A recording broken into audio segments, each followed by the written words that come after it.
చిన్ని చందమామరా అందున ఒదిగుందిరా చెవుల పిల్లిరా.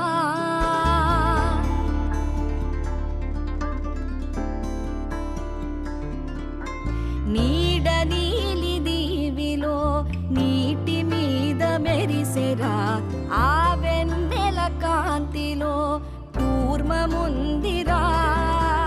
అమాయత వెలుకి తాంబూల పెటిక కట్టుందిరా. తాపిగా ఈదుకుంటూ నీళ్ళల్లో ఏములో దాకుందిరా. తారలాంటి ఆకారం తాళమే దానికి వేసుందిరా. లెక్కనే పెట్టి